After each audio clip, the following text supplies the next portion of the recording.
Good afternoon, everyone, and a very warm welcome to this Oxford University Press signature event.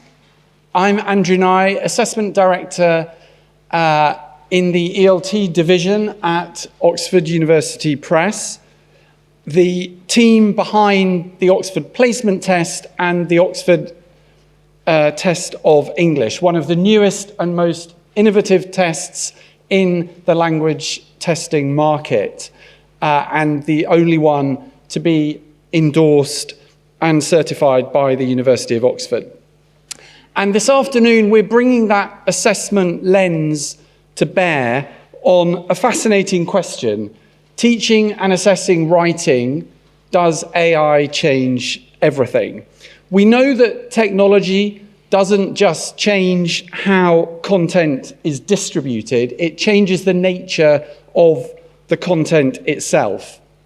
And if large language models are already reshaping how we write, they also invite us to rethink why we write and what writing even is in an AI-enabled world.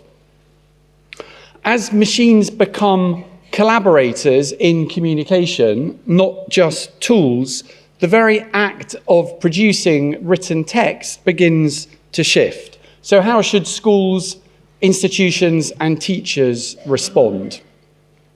Well, to help us explore all this, we have three brilliant speakers, all from outside the immediate world of English language teaching, to offer fresh, challenging perspectives. Firstly, Donald Clark, with 40 years of experience in learning technology. Donald is an entrepreneur, CEO, author, blogger, and speaker. He floated his first company and sold it in 2005, followed by another for $200 million. For the last 10 years, he has focused exclusively on AI in learning. He's won many awards and published 5 books, all exploring AI and education, with a 6th, AI and Productivity, coming later this year. He gave a keynote at this conference back in 2017, where he predicted the rise of AI. So we're looking forward to hearing his predictions today. Next, we have Kelly Webb-Davies, who is a lead business technologist at the AI and Machine Learning Competency Centre at the University of Oxford. With a background in linguistics and English for academic purposes, Kelly brings a unique perspective to generative AI. Her work explores how AI transforms writing, authorship, and assessment, with a particular focus on equity, accessibility, and linguistic justice. And then we also have Sara Ratner, who is the Principal Investigator of the AI in Education Interdisciplinary Hub at Oxford University. Her vision for the hub centres on engaging stakeholders, especially teachers and students, in co-creating a research agenda that explores the impact of AI on teaching and learning. Before joining Oxford, Sara worked as a classroom teacher, school leader, and as the Chief Academic Officer for a global digital assessment platform. As you can tell, there's absolutely nothing artificial about their intelligence, so I'm very much looking forward to hearing what they have to say, and with that, I'm going to hand over to my colleague Jordanka, who is going to be moderating the discussion.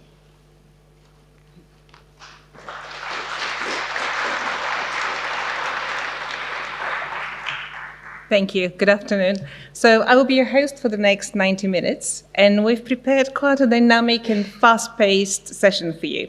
So brace yourself, get your phones out as well, because we'll be working with Slido, and we really hope to hear from you during the presentation, and there will be at the end a little bit of time for questions as well.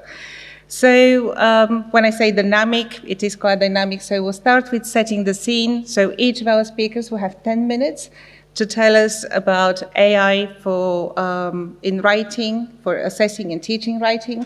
Then I'll come to you with some immediate thoughts and observations. Then we're going to focus on some specific case studies to help us understand a little bit more what assessing and writing means in the context of AI. And then it will be over to you. So the heavy lifting will be very much done by our speakers, but I really hope you can be part of the conversation. Let's just see if this is going to work. I really hope so. So I've created a channel in Slido. If the QR code, if you're too far to scan the QR code, you can go to slido.com, and that's the number of the session today. It's 8398694. I hope you're all in. And I really would like to see if this is working. So let's start with a quick question. So what's the first word or phrase that comes to mind when you think about teaching writing in the age of AI? So this question should be now in the channel ready for you. So pop your answers in and we'll start seeing your responses. Haha, cheating, excellent.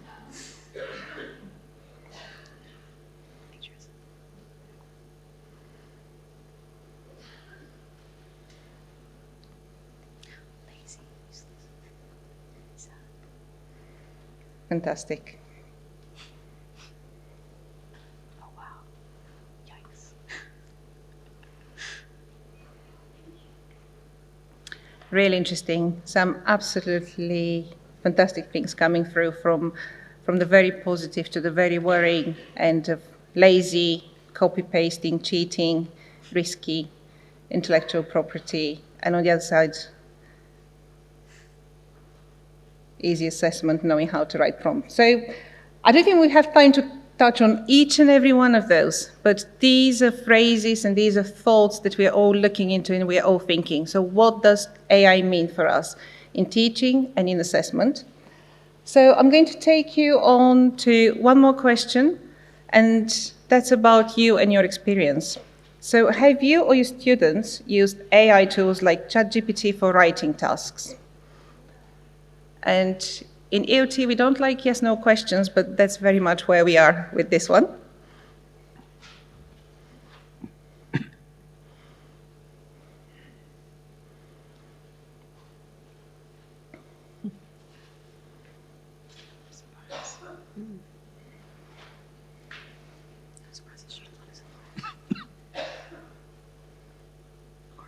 Okay, quite an interesting poll. So most of you have. Your students have, about a third of your students. There are people in the audience who haven't just yet, and the students haven't. And I know that our speakers actually have a lot to say about this as well. So without further ado, I'm going to hand over to Donald for the first part of our setting the scene part. Thank you.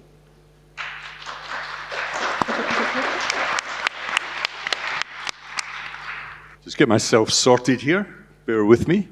So good afternoon, my friends. As you can tell, I am actually Scottish. And this is my hometown. And actually, because I'm Scottish, English is actually my second language. I have quite a broad accent. So, in fact, many of you in the audience probably speak better English than me, since you certainly teach it. It was interesting coming into the exhibition hall today. So I don't work in your industry, but I walked around the exhibition. Supposing I didn't know what the title of the exhibition was, I would have thought you sold books. Almost every stand I went on was a bookstall. I thought you guys taught English. Doesn't linguistics tell us that speech is primary? So this question is really weird to me. Why are you all teaching text and writing? If the pool in your market are all those students who want to improve their lot in life by getting, let's say, a visa to another country, or a job in another country, or going into education, surely they should be teaching how to speak the language. Surely. And that's one of the things I'm going to present to you. So in 2017 at Glasgow, I gave a talk just like this, and I said this then, that AI changes everything in your world. And I'm not here to say, I told you so, but I told you so, because it has. So your market's about 30 billion. My guess is that about 7 to 10 billion of that's heading towards AI-based apps. Okay, so it's already here. Already here. 85% of students, 95% at Harvard are using ChatGPT. They're all using it. Everybody's using this damn thing. They might not be telling you they're using it, but they are. Okay? I'll forget this thing. I've written a lot of books. That's my background. You see that thing in the top right-hand corner there? So I'm getting on a bit, and I've done a lot of writing over 40 years. Loads of books, loads of blogging. I actually had to create a chat GPT for myself, and I started using it. So you come along to conferences, so you can ask me questions. Then I started asking myself questions. I've written so much, I've forgotten all that shit. I can barely remember half the stuff I've written. But I can go back and type in questions and ask myself. This becomes an incredible resource for any teacher. Any teacher can go on and do this for free, and in speech and voice. And indeed, this is an example. So I've got lots of these avatars, and this is one. Hi, I'm Digital Don, Donald's digital twin. I know he's not too happy with this accent, but it's great to be invited to talk about AI to you all here in Edinburgh. So give me this weird English posh accent, which I'm not too pleased about, to be honest. Nevertheless, this is here.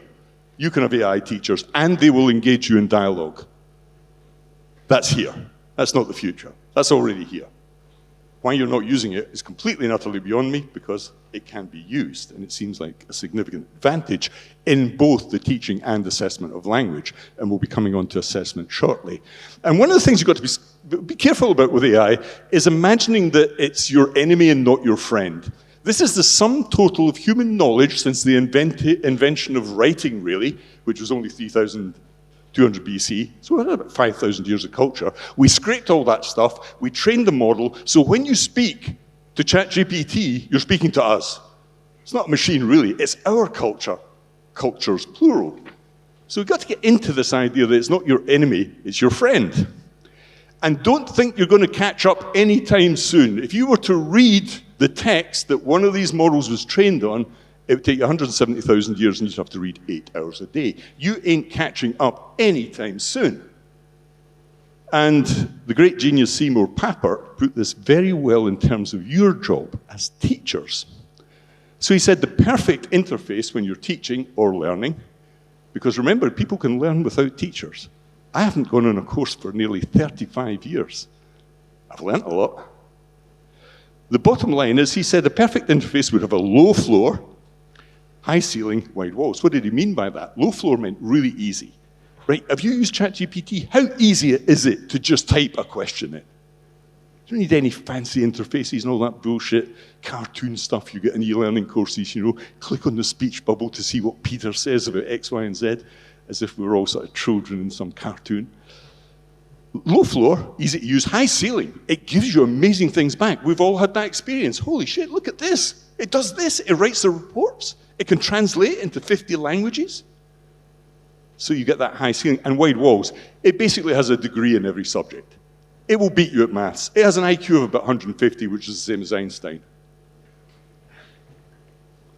And then going on, I think this shift from the old to new, which everybody has to waken up to here in this industry especially, I think, is we had 20 years really, the last 20 years with the internet has really been what I would call technological escapism, all that social media stuff, certainly games, gambling, right through to porn and all that weird stuff on the internet. That's technological escapism. Then along comes this amazing piece of technology and it's given to you for free, which swipes that to one side and says, listen, I'm going to give you intelligent tutoring. I'm going to give you multimedia. I'm going to give you video, all from text prompting. I'm going to give you dialogue. How do people, I used to teach kids maths, 16-year-old boys who didn't want to learn maths. Do you think I did it by lecturing to them? Or did I engage them in dialogue? Dialogue, which is how everybody learns the language. And that's been given to you on a plate with this technology. Dialogue, feedback, translation, speech, avatars, video, the whole lot. And, of course, a big portion of your market, since I spoke in 2017, is being eaten up by Babel, Rosetta Stone, and all that stuff, Duolingo. You know all these people. The interesting one is ChatGPT. Okay? ChatGPT had 4 billion monthly users in February. There are only 8 billion people on the planet. This is like almost everybody. And what do you think they're using it for? A lot of the time they're using it to solve problems, ask questions, and also learn. And that's not even in the figures in your industry. People are using this to translate, transcribe, learn English, because you can make it play a role. And then, of course, there's that, you know, Call Annie, which was, it was a bit of a subversive thing, Call Annie, because it took off and it was free and everybody loved it. It was a bit weird, but this is an example where you can get Yoga avatar is a speaking great way to to start avatar. the day and get your body and mind ready for whatever comes your way. What did you have for breakfast? I'm always looking for new ideas to switch up my morning routine. I had a bowl of Greek yogurt with fresh berries and granola. It's one of my favorite That's pretty breakfasts weird. because it's both healthy. Avatar speaking to avatar. But you can see how this sort of dialogue is going to work. This full fidelity, and Meta just released something now where you get perfect lip sync, perfect 3D figures who can talk to you, talk to other avatars. This is happening right now. Now, another interesting piece of evidence, I think, in your market is that when in China there was a big crackdown on private tutoring, then suddenly you have this explosion, and hopefully we'll have some people in from China today who will know about this explosion of AI study rooms. But what were the people in the study rooms doing? They're using apps. And indeed, during COVID, there was this massive swing towards the use of apps. A new generation is coming out here who are quite happily using this stuff, especially avatars, because they're everywhere on TikTok, everywhere on every social platform. They're not writing much text. They are taking a lot of video and posting it online. And if there's only one academic study I would like you to read in terms of the way this is going, it's this paper by Zhu. And it's great because it's a meta-study. But look at the positive effect here. 0.81 standard deviation is massive, by the way, just massive. So the idea that AI doesn't help people learn English, I think, is scotched by this one paper alone. There are others.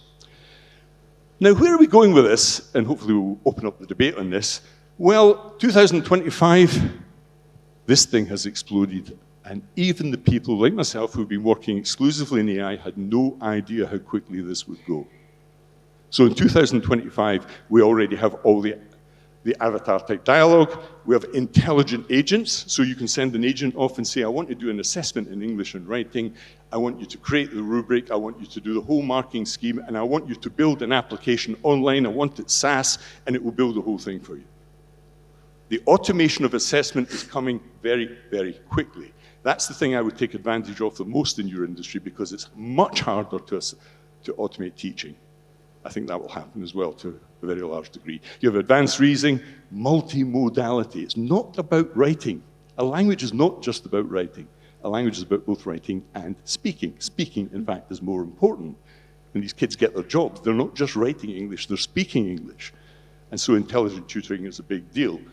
And then you notice those three big letters, AGI, Artificial General Intelligence, which will be smarter by 1,000,000 miles over anyone in this room. And that is very close. Most of the experts feel that they're already there, or they'll be there certainly within the next year or two. So if you're running a business which includes AI in teaching English, I think you should be looking at that as both an opportunity and a risk. So 2025, what we're going to have in assessment, teaching, and learning, you're going to have AI and image video production, avatar production, dirt cheap. Costs have plummeted on this stuff. You're going to have AI to a degree replacing teachers. That is happening. You're going to certainly have AI replacing assessors. Assessment is just far too expensive. Far too expensive. And human beings are not scalable. You're also going to have there's an interesting thing happening in your market as well, though. If you look at the market for why do people learn English? Well, they learn English for educational opportunities and for work where English is necessary. Let's say you're a customer, you're on a telephone call center in the Philippines. Those jobs are going to disappear very, very quickly. Those jobs will disappear. There will be no call centers. If you're teaching people in India to be coders for the Western market, for example, those jobs will disappear. Actually, half your market may disappear because AI is automating huge portions of the job market, which is the pool in your market in terms of learning English. So I think you should be looking at that in terms of assessing the risks in your market. And let me finish there. So AI scales, that's what it does. And it scales to the millions and billions. And surely that's what we want in education. We want education, most poor people are as far away from education as they've ever been.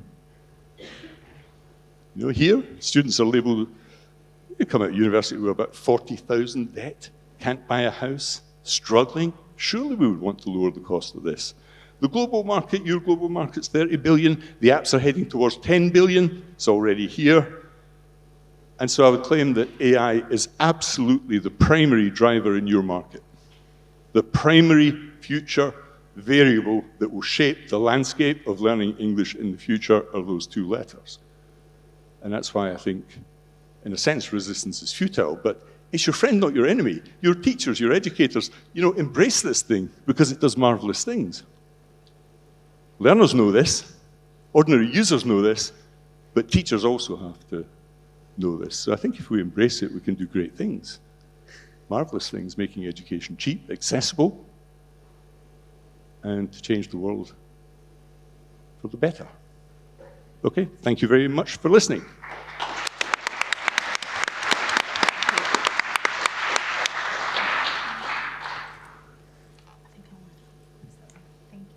And the clicker? Sarah? Thank you.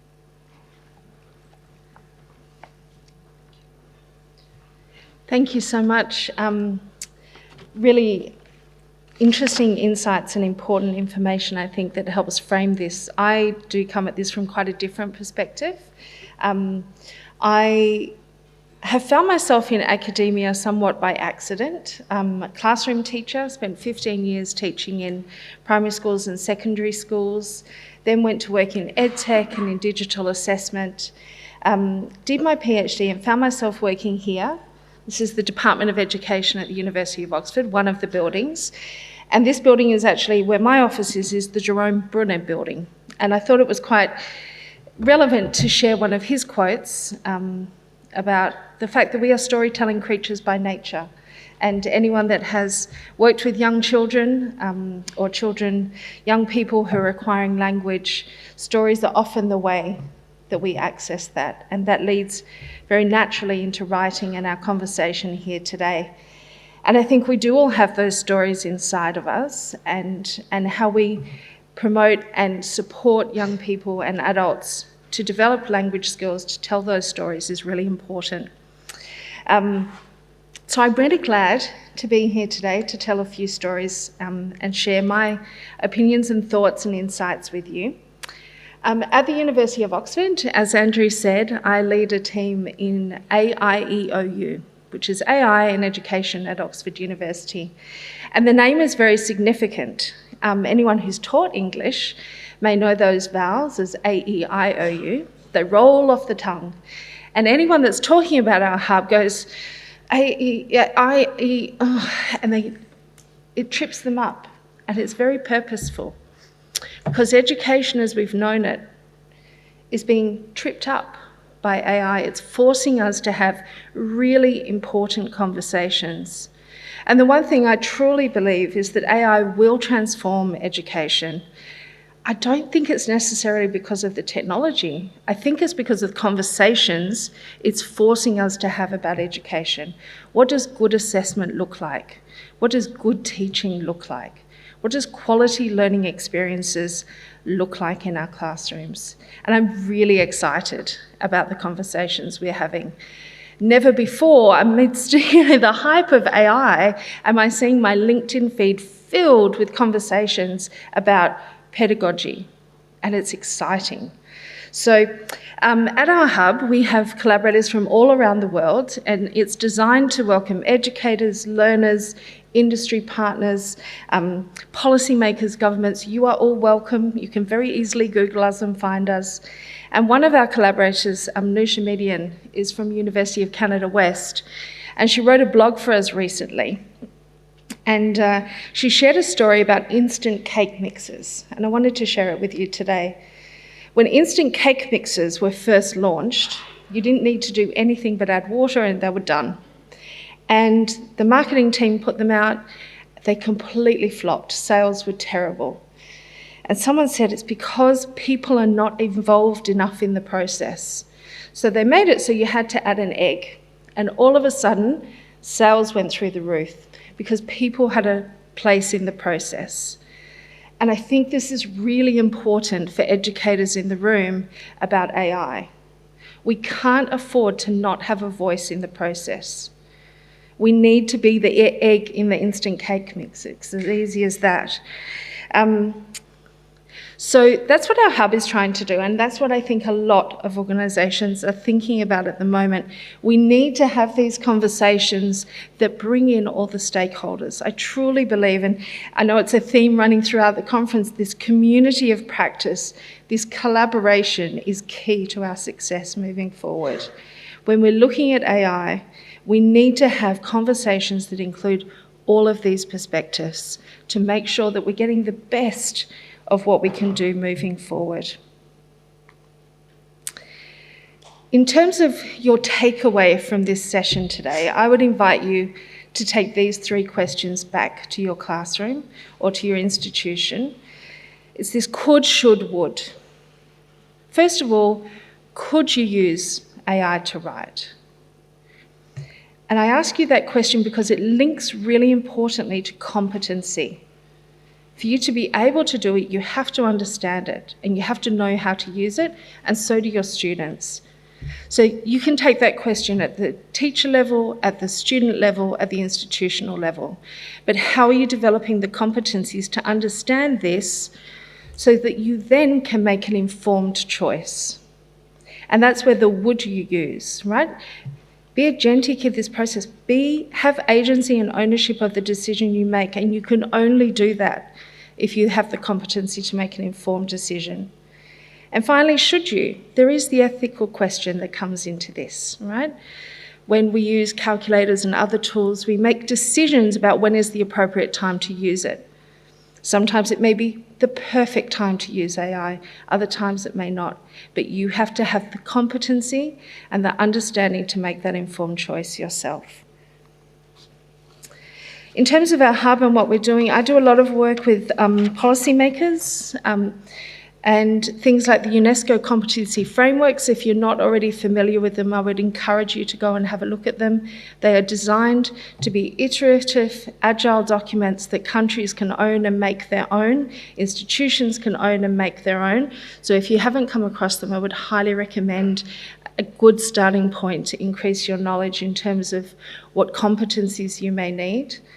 And I referenced one study that I was part of with the Asian Development Bank in Bangladesh, where we surveyed about 2,500 primary school teachers, and the government wanted to introduce an app that would use AI to help with professional development of teachers. And the teachers were incredibly positive about the AI, and the number one reason why was that they felt that would bring the infrastructure to their schools that they needed in terms of electricity and training and access. So there's a whole social construct that comes with this AI conversation that educators need to be part of. So our work is, we're trying to develop a really an approach that promotes human agency, that promotes human flourishing, and that really augments human experience to make teaching and learning as powerful as possible. And I would encourage you to do the same. We divide our research into 4 streams. We look at design, regulation, implementation, and impact. We find it a good model for exploring this. You may like to explore that further with us. That's where I come to the end, but the concluding comment that I wanted to make today was to implore you to be part of this conversation. Whatever your opinion on AI may be right now, you need to be a part of the conversation. It's really important. Be informed so that you can make an informed decision. And when it comes to your classroom, I strongly encourage you to be the egg in your instant cake mix. Thank you.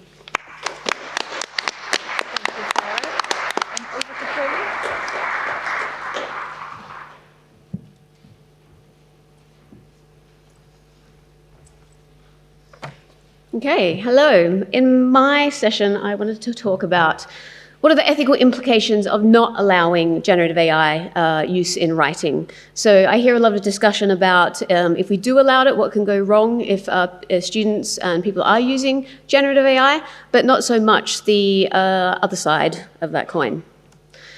So the first thing I want to emphasize is that writing is and always has been technology. It develops, it changes. It's from cuneiform on clay tablets all the way to spell check and autocorrect. It is technology. It's a language technology. And human behavior changes with it. And not only our individual behavior, but also societies, entire societies change around this. So you think about the disruption of the printing press, massive social changes, but also a lot of benefits came along with that as well. But also writing is gatekeeping. It affects who gets access to prestige spaces. So you can't get access to education, you can't get access to business if writing is you have a barrier to writing. And so in a way, it's a kind of a conformity test to standard language. And because you have to be able to write in a certain socially prescribed way to get access to these spaces. And AI can do that standard language pretty well. And so I think that generative AI is going to exist, whether we like it or not. You know, we say there's no going back now. And so if it is going to exist, I want it to benefit the people who need that benefit the most. And so that's kind of the approach that I take to it. So I want to think about, and I want you to think about, who benefits if we allow generative AI in writing, and who is advantaged if we just maintain the status quo and we don't change anything. So I think there's a real risk if we don't recognize the accessibility that generative AI can bring to writing. So I want you to think about the groups that face barriers to writing. So the most obvious ones might be things like dyslexia or visual impairments or physical differences that people have when writing. There's been technological accessibility for those kind of reasons for a long time, and we'll accept them. That's a good thing.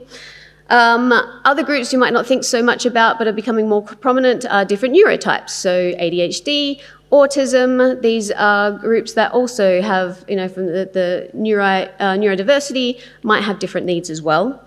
And another group which is even more overlooked is linguistically disadvantaged groups. So groups like speakers of English as additional language. So because of linguistic imperialism, English is the lingua franca of international business, of research, of science, of a lot of education. And so if you're born with English as your first language, you have an advantage. And if you're not born, and the further away your language is from especially standard English, the greater linguistic distance you have, the more work you have to do to catch up and to be involved in those areas. So, and this also applies to stigmatized English too, so other varieties of English. If you write in a type of English which isn't standard, you're looked down upon as being doesn't sound intelligent, doesn't sound educated. So this is a problem. So I think rather than banning AI in writing, the focus should be on fair, responsible use. And deciding what fair means a kind of fundamental kind of a rethink of what writing is and what it's for. So I often, in these discussions about generative AI and writing, I often hear this phrase, writing is thinking, and it always makes me bristle a little bit because I just feel the shades of ableism in that. And I think of the hundreds of millions of people in the world who aren't literate, and I think of all of history where only very recently was it that most of the population are literate.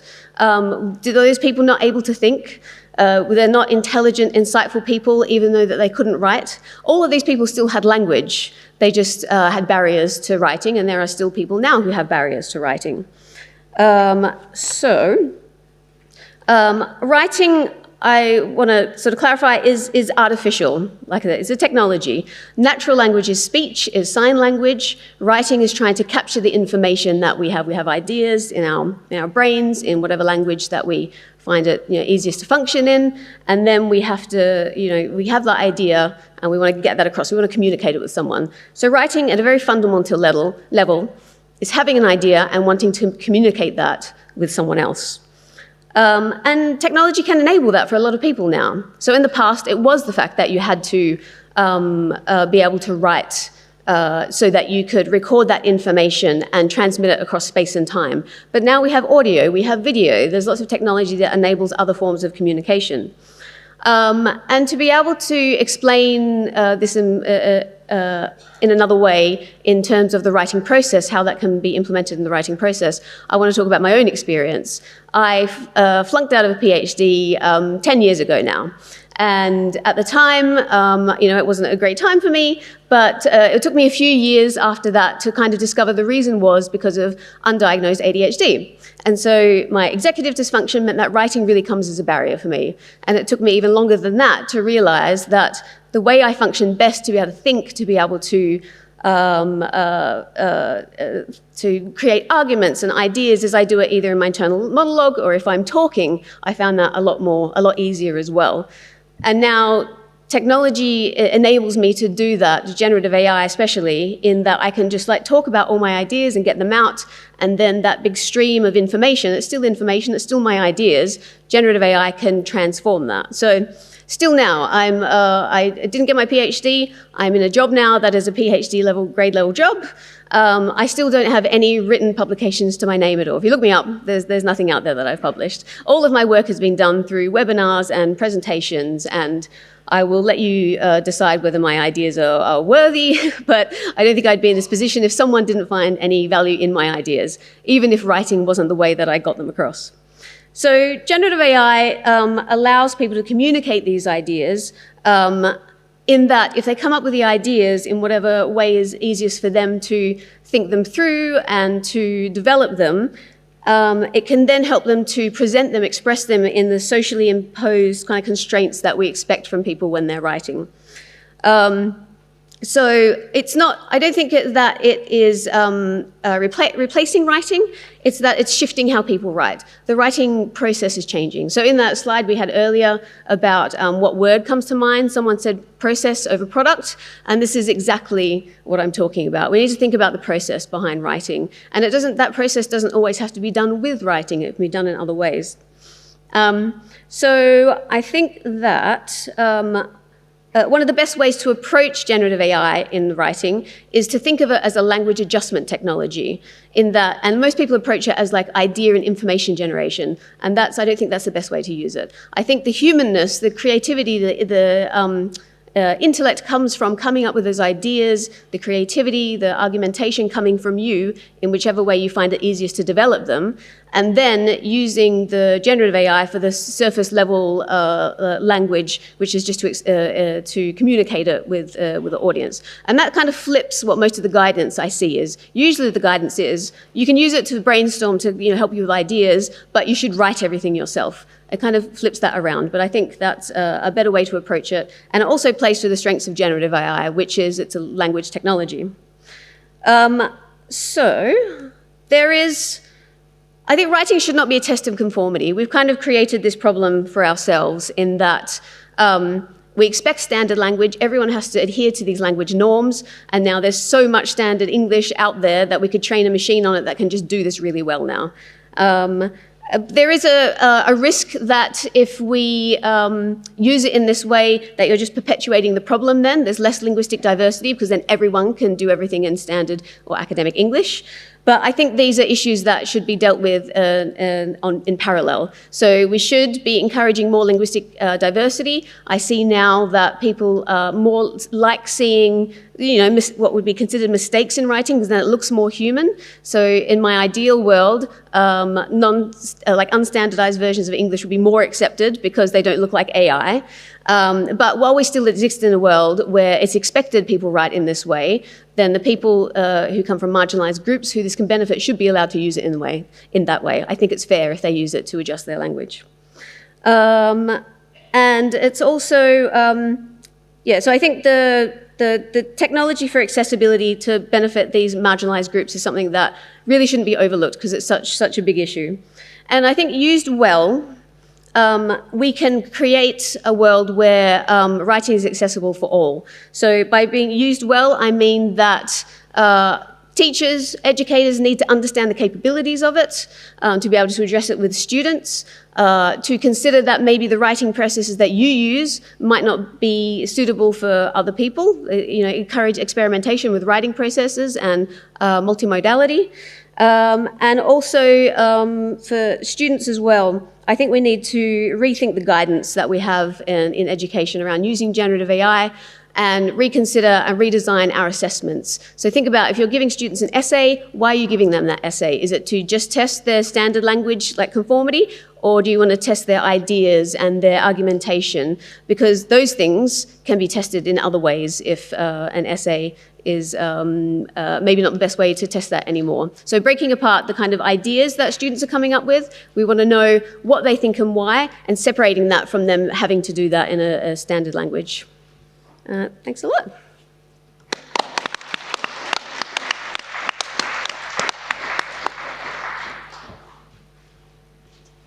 Okay. Over to you is already here.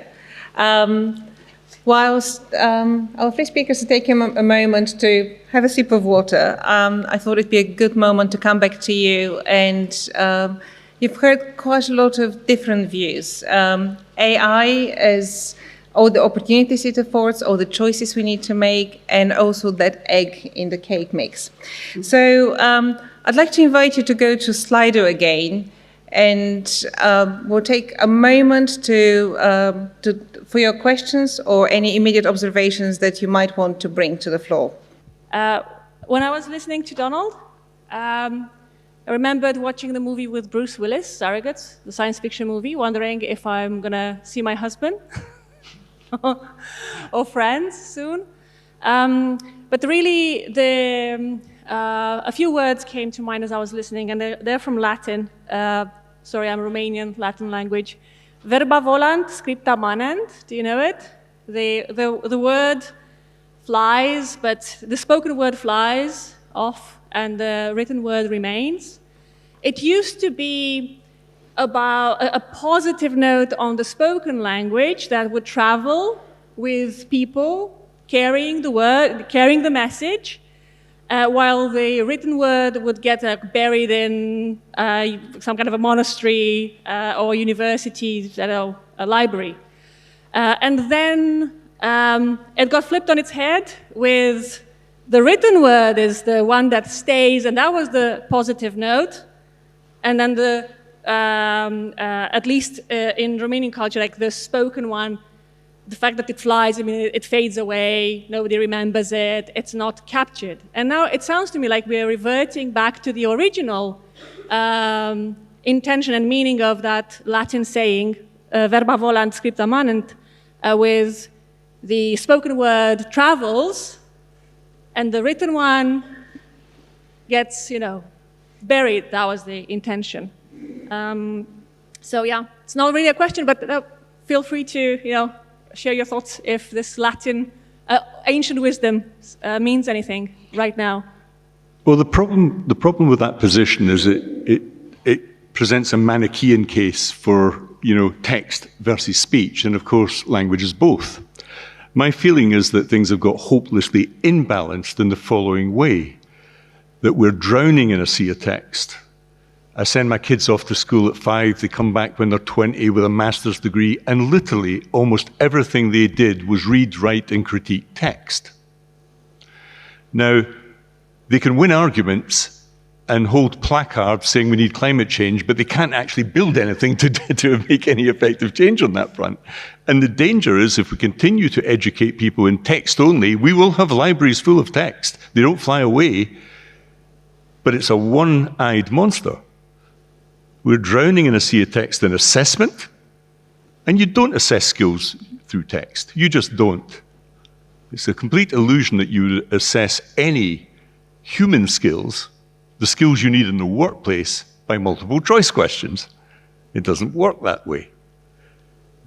And so some skills are performative. Most things in the workplace are performative. And testing people in text goes nowhere near true assessment. I think there's actually an illusion of assessment a lot of the time through text.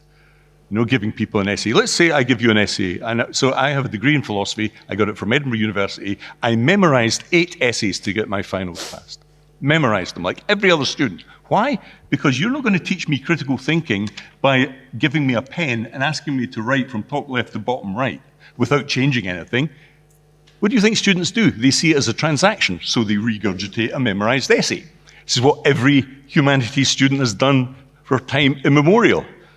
In other words, it's completely illusory that you're testing people properly in that one. And if you test my kids and give them a pencil or a pen to write an essay, they look at it as if it's an Egyptian artifact, because they don't use them.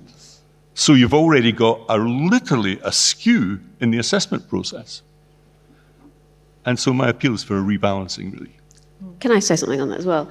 Just in terms of a specific example from EAP, which is what I was teaching for 5 years, when ChatGPT 3.5 was released, I, within a couple of months, just thought to myself, well, you've got a magic machine now that can do academic writing. Why wouldn't you want to use that?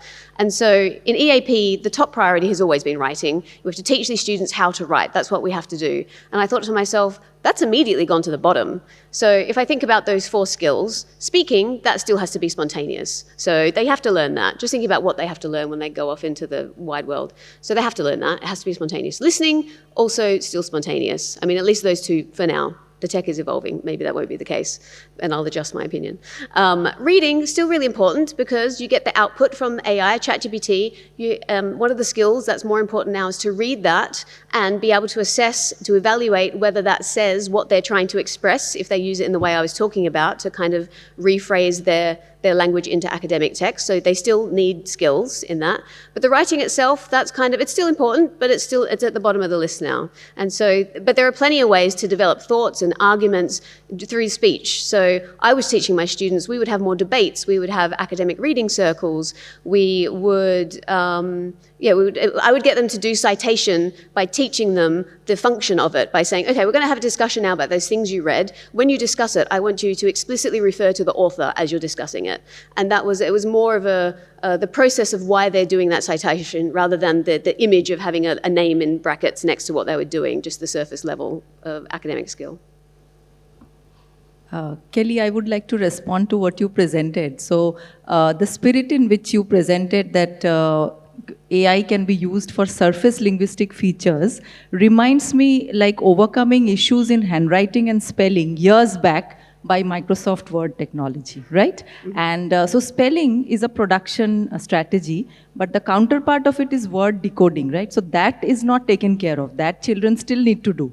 But then when it comes to writing, that technology have taken care of the spelling issues, which is performative by technology, right? Mm-hmm. Yeah. Yeah, so I think it's like focusing in on the skills that students need in the world that exists now and just being realistic about it. So I don't teach penmanship at all in my classes because that's not needed anymore. Yeah. Thank you. I think Donald, right? Yep. Hi. I really enjoyed your part. It was beautiful. I just have a question. I just want to double check what I heard was correct because there was this sentence on your slide which said, AI will replace teacher. And then you said it again, and I was just really worried because I did my thesis of MA on teachers' perception on AI, and we are in a catastrophic situation psychologically. Teachers are not really feeling well about it. They are already worried. And as you are on a stand from Oxford University Press saying that, it might make people a little bit more worried. I just wanted to refer, I just saw Nikki Hockley here. Nikki Hockley just published a perfect book. I think it was it 2 months ago? Yeah, 2 months ago, 30 Essentials Working with Artificial Intelligence. If you read that book, it's an amazing book. I recommend it to everyone. The first 2-3 chapters is on generative AI and that what kind of AI most the teacher can be afraid of, and that's the generative AI, and we are very far from that. And I read those 2 chapters, and then I searched more. We are actually pretty far from that. You just called it soon. So my whole problem was you calling, we are very close, soon it will replace teachers, but we are not even close to it. However, even if we are very close to it, I am really not sure we can predict something which is not made yet. And that makes, because most of my work is on teachers' perception, I think what you said probably might put a little bit of more weight on teachers' shoulder, calling you're going to be replaced. Yeah. So that statement, to focus on that sentence in a moment, I'm not saying that all teachers will be replaced tomorrow, but teachers have already been replaced. So I'll give you an example. I've worked for many years in corporate training, okay? The number of corporate trainers that actually teach in large companies has gone down by almost half, more than half. It's nearer 60% now. Those are people who used to train in classrooms who no longer do because the whole e-learning, online learning, performance support things in every company, everywhere globally. So that's really happened. That's empirical evidence. Teaching is a means to an end. It's not an end in itself, okay? And I would be quite pleased. I haven't had a teacher for 35 years. I'm not too sure why we're hanging on to this golden idea that every act of learning needs a teacher, because it's patently false. Most of us don't have teachers in our lives, but we learn loads. And actually, I'm deeply suspicious of the defense of teaching, not for you guys, because I think teaching a language is a highly skilled job, and you have an area of real expertise in the pool there. But I went to 2 universities, Edinburgh University and an Ivy League in the States, and I'll tell you right now that the teaching was appalling. It was appalling. Dull lectures, people with no social skills, no teaching skills, primarily researchers. And I think we have to be honest about that side of the equation as well and look for an optimized way forward where we replace bad teaching. But we also aim, because I am in favor of all those kids who don't go to university. Okay? I'm in favor of teaching them, and there you have to make teaching cheaper. How do you make teaching cheaper? It's impossible if you use warm bodies all the time. You're not scalable. So why are people using all of these apps to learn English? Because it's free. Teaching is free. I would like, some people say that information should be free. I think education should be free. And the only way of making it cheap or free is to adopt this technology and take it seriously and focus on learning. Teaching is a means to an end. Focus on learning and not teaching. That's great, thank you.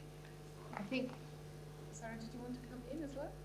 I did, but I don't think we've got time. We can discuss this over dinner. You know I have a very different opinion to you on this. For sure. Naturally.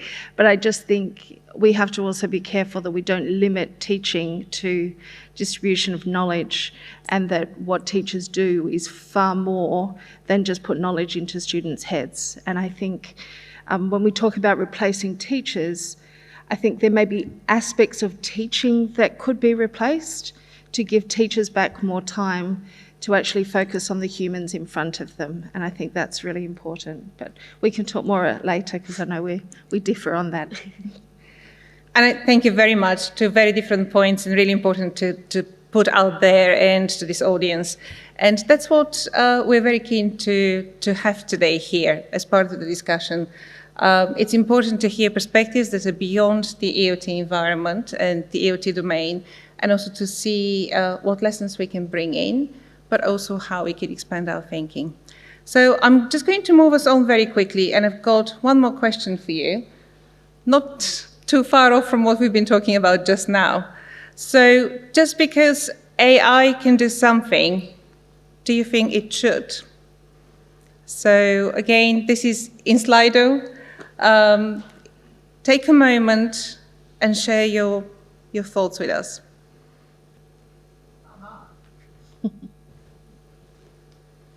Okay.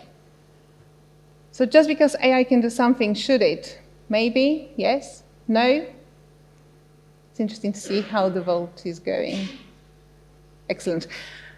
So I'm going to leave this question hanging for now, and I'm going to pass on to our speakers again. They've prepared very quick case studies to share with us and to give us examples of how AI has worked in writing and assessing. So over to, I don't think it's Donald. I think we are starting with Sarah. Oh. I think so. I think that's Donald. Do you want to press to the slide and see who it is? Is that yours? Thanks, just surprise. Oh, there we go. Okay, I thought I would just share a little story with you of Let's Story. So in November 22, as you know, Sam Altman launched OpenAI, and in May 2023, I joined the Department of Education, and there was a project that I was involved with, and it was partnering with Microsoft AI, with Gameloft, who is a video game developer, and Ferrero, who is a chocolate company. Very unusual combination, those 4 partners. But we worked together for 18 months, and the mission was to develop a series of ebooks. And the week that I started, they said, actually, there's this new thing called AI, ChatGPT, and let's write the books using that. And the Department of Education at the University of Oxford said, that's a terrible idea. We don't think that's a very good idea. But they said, no, this is going to be a fantastic opportunity to really understand this technology and to research it. And it has actually been fascinating. So working with these partners, with this cutting edge technology at the time that was all very new, we worked out this process. We wanted to develop a series of books where the children could be in charge of choosing the different narrative elements to make the stories, and the text and the images would be generated by AI. And the idea of this was that we would then be able to understand how children interact and respond to AI-generated text and images to inform early literacy and the potential impact that the generation of AI text could have on literacy as it evolves. The stories were designed for children aged 4 to 9 years. They were available on a free platform that's currently available worldwide, 70 million downloads worldwide. There is now a suite of 40,000 AI-generated stories on there, and very importantly to us, they're available in 18 different languages so that children could access these stories in their home language. And some really interesting smaller case studies have come out of it. For example, when we launched this in Hungary and Romania, in Hungary we were able to launch in Hungarian. In Romania we were only able to launch in English. And we were fascinated to see the difference between when children can engage in these stories in their home language and when they have to access them through a second language. So it developed a really unique case study. So since launch in September 2024, we've now had over 20 million minutes of joyful reading recorded on the platform and an incredible number of data points coming back to us. It's a really interesting study. I love that it also gives something back to the children and families that are participating because they've got access to these free books in their language. And I think it's also a really interesting example of what can happen when educators and researchers and industry all come together and collaborate to try and solve a research question of this magnitude. So that's a case study example that I wanted to give you. From the process that I went through as the researcher in the project, trying to teach AI back in May 2023 how to write narratives for children of this age group, I tell you what, it wasn't easy. and the outputs were not good. I'm being very honest. And we got to a point that, I think they're okay. But what's fascinating is now, even in the short amount of time since we launched this, the technology has developed so much that we actually had a meeting last week and we were like, we wish we could just start all over again with the new models that are now available. Because even, I'm not sure if you played with the new image generators that are coming out, the difference within a year of what the technology is able to do is staggering. So anyway, a shared example. Thank you very much, Sarah. And Kelly, you're going to tell us about your students in EAP for writing and assessment. Yes, so I'm going to need this tag on. Can you hear me? Yes. This was an assessment I designed in my last terms of teaching, which was around this time last year. And so this was an infographic I used to use for my students quite a lot in the years preceding that, where I was trying to get my students to understand the process. So we're talking about process over product again and again. So I wanted them to separate this up. Like, you don't even have to worry about grammar and vocabulary until you get to that very last section. The first parts of planning an essay is about creating that foundation, about brainstorming your ideas and getting the structure right and the outline. And it's easier to make adjustments there if you're not actually writing sentences, because you waste all your time thinking about the grammar, then you have to go back and change things. But inevitably, what always happened was students were so focused on just creating a thing that looked like an essay that had perfect grammar and perfect vocabulary, but it had no substance behind it a lot of the time because they just did not engage in those first few steps. They couldn't which is not even the first few steps. It's like the first 2/3 of writing an essay, I think. That's where all the ideas and argumentation and the synthesis, all the intellectual work happens there. So what I wanted to do was flip that, and I really wanted them to focus on the first steps. And also, after generative AI came around, I was like, well, there's a machine that can do that last step now. And to be honest, I don't really care if they use generative AI to make their language more academic, as long as those ideas are their own and they've done the reading and they understand things.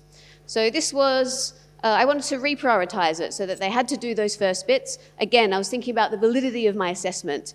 Am I assessing whether they can do some fancy language, or am I assessing the other things I was supposed to be teaching, which was how can you argue? What do you think and why? Students just wanted to give me the correct answer, but I was like, no, I want to know what you think and why you think it. Create an argument for me.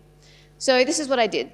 It was a 3-part process, and the first part was that they did in exam conditions, they had to answer an essay question, unseen essay question. I gave them, I think, 3 sources, which were just abstracts or conclusions, and they had to use at least 2 of them. It was based on a topic we'd been covering in the whole term. And so they had to handwrite that, no digital assistance, and this captured their initial ideas. So I knew this was their own intellectual work, because it's, you've got this question, what's your thesis statement? Why do you think what you think? And then I kept a copy of that, and I gave the original back to them. And then they had a week to take that home and revise the outline. And in this stage, they could use any AI they wanted. There was no restrictions. They could use whatever. We had used some in class. They had gained some skills on how to use them, how to get feedback. And they had to add more sources, so they had to do more reading as well, which was important. And then the other part of this was that they also had to answer some reflective questions on their use of AI. So they had to, like, why they used it, what prompts did they use, how did they make sure it was still their own ideas that they were developing. Did anything go wrong? And if anything went wrong with it, how did they deal with that? So that was what they had to do. So there's this 3-part process. And then at the end, I didn't assess the exam conditions draft. I kept that just to compare to the last outline that they sent. So it wasn't a full essay, it was still an outline. I marked that last outline and their reflective questions. So the outcomes were that it lowered misconduct. The previous term, we'd had a full 50% of people pulled up on AI use, and that was a massive caseload of academic misconduct for everyone to deal with.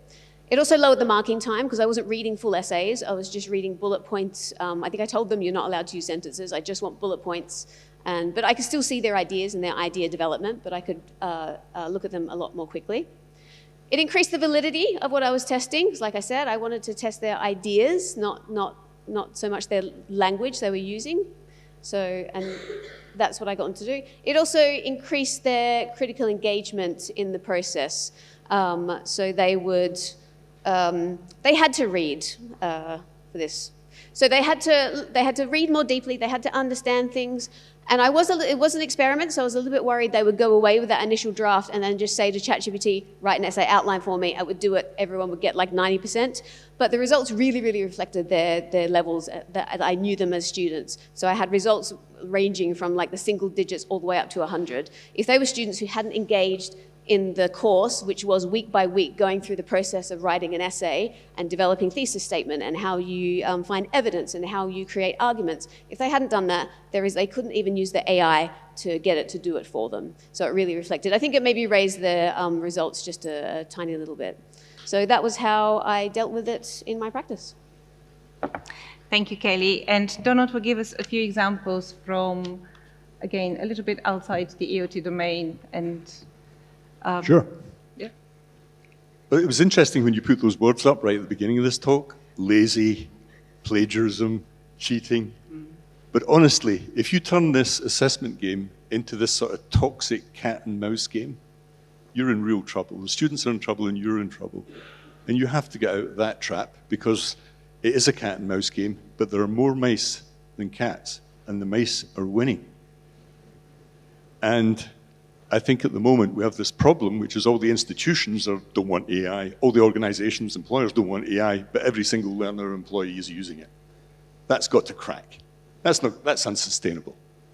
And an assessment, let me give you some examples of where this works and why we should be taking it seriously, the AI in assessment. Now, during COVID, we remember doing all those tests. Remember that little drips into that little tube? Have I got COVID? Who do you think did those tests? There were thousands of people that had to be trained to go into labs. And if we had gone through the traditional assessment process, we would never got them into the labs. Now, people die here. If you go into one of these labs, you could die. So the assessment had to be taken seriously. Do you think we got them to write an essay? What we did so I don't know if you've worked in a lab before, but if you have to put the gloves on, you wear 2 pairs of gloves in a lab like this. You put them over there's loads of rules you have to know, and you have to know them in your head. So we had open input. I hate multiple choice questions with a vengeance. I've written thousands of them. I wrote a blog called How to Cheat on Multiple Choice Questions because I'd written so many of them.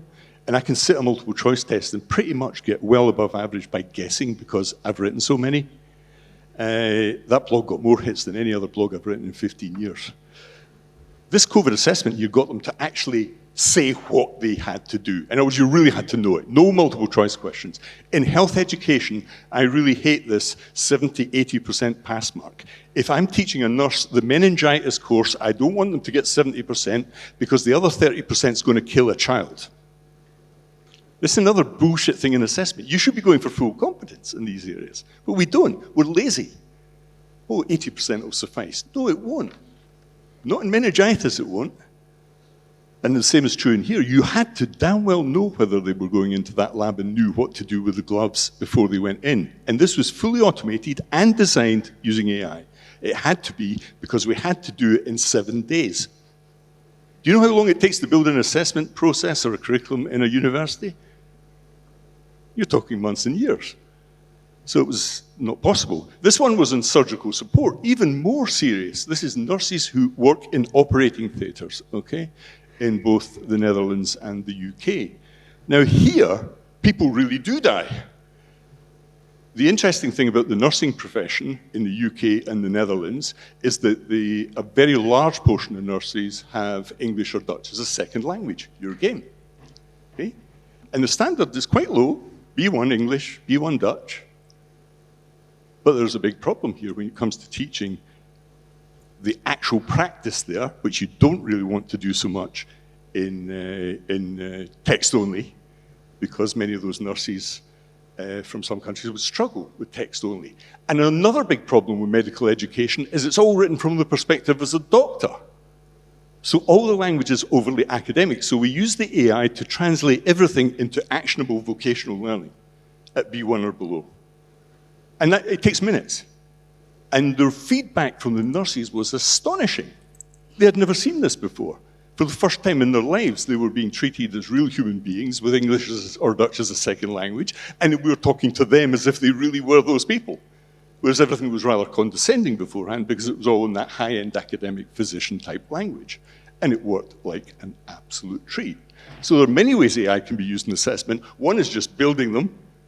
And also we did this really interesting analysis using AI. If you're teaching a nurse to do something in an operating theatre, they don't need to know about the history of this and the history of that or the etiology of the disease. They need to know practical, critical stuff.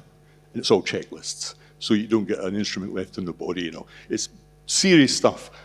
We used AI to select the critical stuff that they had to remember and got rid of the rest. Most courses are just far too long. Far too long. And cognitive overload is the result there. So they're going to forget most of that stuff anyway. This is another interesting one in physician training, going back. When you go to the doctor, do they sit in a room and write something out and you write something back to them? Is it text-based or do you speak to the doctor and the doctor speaks back to you, a physician? Okay? Now, doctors have to be trained to do this, and they're not that good at it. A fresh undergraduate, I mean, if I go into hospital, I do not want somebody in clinical practice who's a student taking blood from me. I want a nurse who's at least 40 years old and has 10 years of experience in this. Okay? Now, when you're training doctors, and this is an unbelievable piece of assessment, this. I am a doctor, I'm speaking to you as a patient, okay? Now, there are clinical rules about this. I have to actually be curious about your condition. I have to give you enough detail to make you satisfied that diagnosed, or I'll give you an investigative route or whatever. Doctors are pretty bad at this. Now, how do you assess them? Do you assess that in a written exam? Are you crazy? It won't do any good. You actually get them to talk to an avatar. The AI itself is listening and doing serious analysis against the clinical practice in language. How should doctors actually speak to a patient, and assesses you accordingly. This is clearly how that assessment should take place. And the technology is now here to do that. And then another big one here in adaptive learning, these intelligent tutoring, so I've built these systems. They are so sophisticated. They're so sophisticated now that they really do. If you're teaching maths, most people fail at maths, okay? Because you come to a point and you miss the point and nothing makes sense thereafter. It can stop. It's endlessly patient. It will try and get you over that little hump onto the next thing and the next thing and the next thing. I've taught maths in a room of 30 kids. There's no way you can cognitively diagnose the problems they're having, but the machine can, which is why it offers so much hope. And this was at ASU. We built a whole degree around this, dog legs in attainment in first-year students in the US. Okay, so I just leave you with that thought that this is moving very quickly, super quickly. I don't think we quite realize how quickly it's moving. But we can do these things now. And if we trap ourselves in old text assessment for everything, we're missing out 1/2 of the potential in the world, which is that people actually speak more than they write. Okay, thank you. Thank you very much. Thank you. Just take the clicker. Thank you. Right, and I did promise you time for questions. We've heard lots of different opportunities for AI and what it means for writing and assessment. Quite different views as well. So this is your opportunity to raise any questions, any observations, any comment, and to take advantage of our 3 speakers here today. So I'll give you a moment to visit Slido, and there are some hands as well in the audience. Thank you. Hello.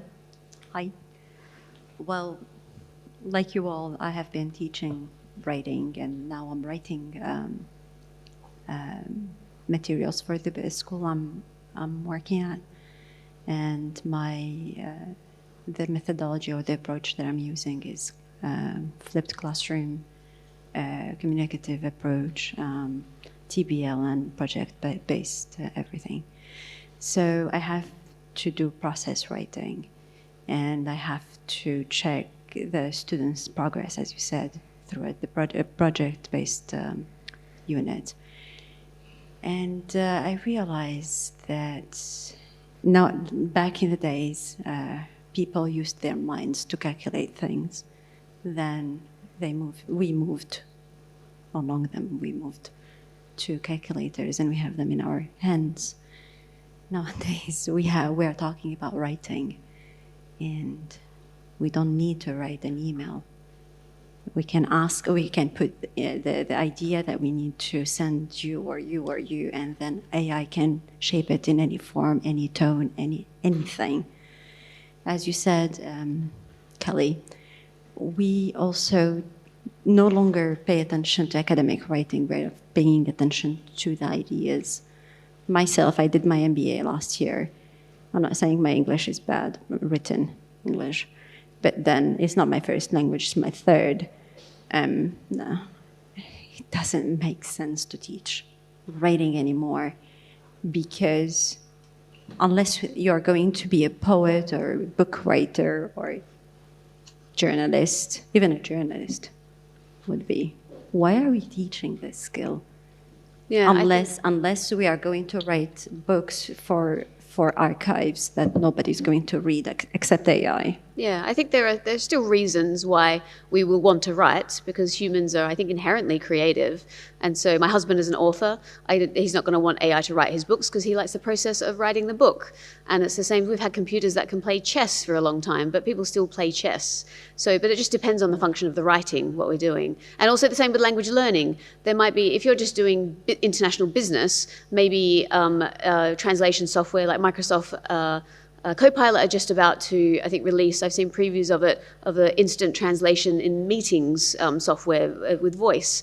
That might be fine for that type of environment. But, you know, I moved to Wales, I met my husband, he's a Welsh speaker. I don't want to be doing that digitally, so I still have a reason, a good cultural reason to want to learn that language. So it'll just depend, there'll be change, but there will still be reasons for people to want to do this without digital assistance. Based on your examples, is that it goes case by case, but the majority, don't need writing, really. Yeah. We're not writing. I think going back to my Romanian friend here, there's a very, you made an interesting point. Yeah, I think the problem here is that we see everything through some sort of graduate lens, when the vast majority of people in the world do not go to university.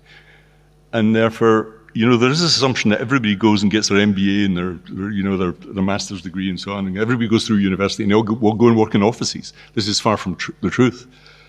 Huge swathes in hospitality, in the military, in the police, and the ambulance, and so on, don't go into offices to work and are not writing all the time. And the great danger here is that we view the world through a text-only lens, because that's what we as graduates did. And I'm more interested in the vast majority of kids who don't go to university on the planet than those who do, because they'll do fine. Mm-hmm. I saw, yes, Nikki, and yes, just we need a microphone. Yeah. Oh, sorry, there's someone else there. Yes. I signaled earlier. Thank you. So I'm not just your Romanian friend, I'm also your medical friend, because I taught medical students for many years, and now I work with medical scientists and doctors. I'm also the one with the process over product in the comment in the slide earlier. I'm with you with process over product, but what I notice, a reality in academia, at least where I'm from, is that content teachers don't really read what students submit in assignments. And the students know that, and it's just a dance, it's a pretense. And there's a cultural thing that persists, that assignments, like, you need to submit, the more you submit, the better. And the more you submit, the more you know nobody reads. So it just goes on and on and on, like that. So I would love to have, to see more teachers and to help more teachers to introduce process oriented teaching and process-oriented assessment, and more focus on the ideas. Yesterday, I gave a talk on teaching scientific writing a process while the process is changing, and I gave some examples of writings from my medical scientist clients where the problem in the language is actually a problem in the thinking preceding, like you were addressing in your course, Kelly. So how do we get content teachers in higher education to stop pretending to care so much about the product and shift their attention to the process? Because that needs work. It's assessment redesign. So really, I think just letting go of the essay is a big reason. Because essays, I don't know, they're kind of maybe boring to write, but also boring to read. So I went to a session yesterday where it was asked, like, if you could use AI for anything, what would you want it to take over? And a lot of the answers were grading and marking, and that kind of just makes me sad, because that's where you are engaging with your students and seeing their work, and it should be a formative process in terms of them learning and you teaching. Like, I want to see what my students are saying and what they're doing. And maybe part of the problem is that the assessments are really bloody boring to read. I want to read 1 million essays. So give them assignments that are more creative to create, and they have to use their knowledge and their experience to create them, and they're showing their skills and their ideas and their arguments, but they're also like nicer to read. Thank you. There are a couple more questions here. Oh, there's another one there, yes. I put this one on Slido earlier, but something's not working with Slido at the moment, and I'm not quite sure why. Can you hear me? Yeah. Yes. My question's about something I'm worried we are losing by using AI kind of all the time and for everything. I enjoy writing. and I'm not a teacher now, I'm in assessment. I used to enjoy teaching, and I enjoyed the challenge of teaching and thinking about what I was doing and thinking about how to do this. And this is part of what it is to have a fulfilling job and in a way a kind of fulfilling life. And it seems like we're farming off our kind of higher cognitive functions in lots of ways to technology. And it's like, if I could think of an analogy, it's something like, like a baker used to sit and stand up and kind of make the bread. They used to use their hands, they used to think about the ingredients, they had their own special ingredients. And, and now you kind of go to Greg's, so you get a Warburton's and everything's just Warburton's has found the perfect ingredients through process of elimination and marketing. So it's, are we taking away from ourselves the opportunities for this enjoyment of life and our jobs, of engaging our higher functions by giving everything to artificial intelligence? Are we losing something like really important? Storytelling is another one. Are we, by having machines write stories, having machines write pictures, are we losing something really fundamental? That's my question. Sara? Yeah, I'm very happy. I mean, you're speaking my language. And I think it's very much what I was saying earlier. It's important for us to be part of that conversation. It's important for us to make those choices as to how much we give away. It's knowing when we could use it and when we would use it and when we should use it. And it's having the knowledge and being empowered to make the decision as to when that happens. There are times where I will happily use ChatGPT to do a quick task that I want to do. Normally it's the things that I don't really like doing, but there are other times when some kind of spark hits me, and I very much I'll go to the paper and pen and I'll sit down and I'll put the words all around and I'll let the ideas flow.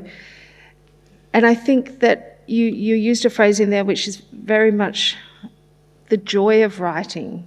And particularly I come from a primary and secondary background. I want to teach children to love to write, and I want to make that a joyful experience for them. And I think, when we get tied up in high-stakes assessment and all of this of writing, we're talking about kind of the tail wagging the dog a little bit, but the fundamentals of the construct of writing and writing for joy and for expression and for storytelling, I still want my 3-year-old picking up a crayon and writing a story. I don't want that all to be digitised. But does my child need to have the skills later to be able to thrive in the world and have an augmented experience where she can also use the technology? Absolutely, because it's about being that full experience. So I think you make a really excellent point, and I think the message out of it is to be informed, to make those choices as to how much we give away and what we choose to give away. I don't want to give away the bits that I like. I want to give away the bits I don't like. But like you said, it's about choice. Absolutely. So if you enjoy writing and the act of it and self-expression is something that's really important to you, I love that for you. But not everyone has that same brain. People function in different ways. So I don't think AI should take over everything. That would be terrible.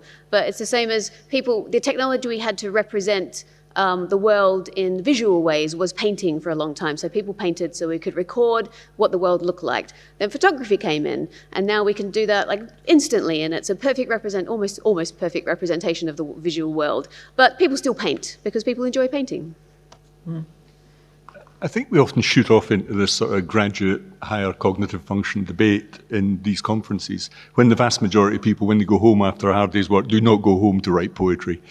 They go home and watch Netflix and live in a sort of multimedia world and have very satisfying and fulfilling lives. And, the graduate class are looking down on those people now, hence the split in the world with Brexit. Let me answer first, and then I'll come back. And I think the interesting thing empirically about writing in the world is that the vast majority of it is quite mundane. It's actually writing emails, letters, communications, reports. That's what this stuff is we're talking about here. You can still have it. You're right. I think you're right. You can keep that stuff. You don't have to use AI. It's your choice. But this vast bulk of bureaucratic, quite mundane language is being made super efficient, and nobody likes doing that stuff. It's a chore. And the quicker we get rid of that stuff, the better. So I would like to automate the whole lot of it, to be honest, so we get rid of all that bureaucracy, because everything will be cheaper and better for you. And I think we so often go up into this graduate, abstract world. And I'm in that world. The whole PhD, Ivy League thing I did, and I've written books. But I'm not pretending that the rest of the world is not like me. And I think the danger is that we treat the rest of the world and think that they should be like us. And I don't like that very much, because I think it's causing political distress and strife. Thank you. I think we've got time for maybe 2 more questions. Yes? Okay. Hello, everyone. My name is Tamara. I'm a primary school English teacher from Kazakhstan. First of all, thank you for this session. And I have kind of a follow-up question. Should we teach young learners how to use AI? And if yes, what strategies would you recommend so we are sure that they're using AI in a child-friendly, safe way? Oh, that's a big one. I think I would start from the safeguarding position of saying, fantastic for young children to develop the skills that they need to be competent users of AI, but I would be extremely cautious about what tools you put in front of them. I would check how they've been designed, the data, the privacy, the consent, what kind of information they're going to be presented with. So I think, and it comes back to making informed decisions about which tools you use and the process that you go through as an institution to do that. I would caution any educator working with children under 15, 16 to think very carefully about what tools they put a child in front of. And the decision process that they go through before they do that. Thank you, Sarah. And yes, there's a very, very keen hand there. Sure. Oh, wait, there's a microphone coming. Thank yes, you. thank you. Donald, a non-teacher's perspective, what do these surviving language teachers look like in the AI age? Can you describe one for me, or the skill sets that we would have? Well, many can find employment elsewhere. I think teachers... Other than that? Well, I mean that seriously, because teachers are very skilled people. I mean, it was one of the hardest things I ever did in my life, trying to teach boys maths. And the skill set is phenomenal. And it takes years to acquire that skill set, as you know, if it's classroom training, and you're dealing with a lot of kids, young kids especially. So I don't think we should be fearful of that. Your skills are, lots of people lead the teaching profession and go into other things. But what would teachers who are left in this AI world look like? I think they go up the value chain. They're no longer doing that spade work. Have you ever tried to teach maths and you have to go through that whole thing of basic arithmetic and so on, how long it takes to get to algebra? Now, if you can get rid of that stuff, you can really concentrate on the proper assessment, dynamic assessment, at a much higher level, because it's quite complicated. The real teaching is hard. I always admire secondary and primary school teachers. They're real teachers, because they're dealing with young children who are difficult to manage, and you have to have a bit of a parent in you, as well as get that subject matter across. So I think teachers will go up the value chain, like the introduction of the calculator in my field, maths, okay? The introduction, even mathematics teachers hated it. They thought it was the death of higher cognitive function. Actually, what happened was we took a lot of the spade work out of that. And actually, you now have graphics calculators now at sort of 5th, 6th year in high schools. In other words, higher mathematics came further down the line. Like 1st, 2nd year university maths tools were available on a good calculator in schools. Now, I used slide rules, for God's sake, when I learned that initially. So I think essentially the technology always acts as an aid, but I don't think we should shy away from the fact that this stuff is so powerful that it replaces some teachers. I think we just have to be a bit honest about that, because it's already happened and is highly likely to happen. And going back to that previous question, I disagree with this more, this putting kids through courses on AI. like in my experience, I'm old now, and I've been through several revolutions. The internet revolution, Wikipedia. I remember people telling me we needed to ban that. Educators tell me we need to ban the greatest knowledge base the human race has ever constructed. But I think actually they learn by use. You have more to learn from them than they have from us on AI. Believe me, believe me. Those students in universities, they know what this technology is. They know its pluses and minuses. And if you're going to go in some condescending lecture about the ethics of AI, they will cringe with embarrassment because that's what it is. And also, I'm not too sure why we assume that teachers know a lot about ethics. Did you do a degree in moral philosophy or something? Why should you be teaching ethics if you're teaching English? Or teaching people even about AI? Because the ethical AI, it actually turns into a bit of moralizing, really, you know? And it's often a lot of myths about what happens to data that doesn't actually happen to data if you do it well and so on. So I think a very definite thing is you teach them by use. And to be honest, you don't have to because they're using it all the time anyway. It's like the internet. You don't have to go on a course to use the internet. Nobody went on a course on how to use Google. They will learn it themselves.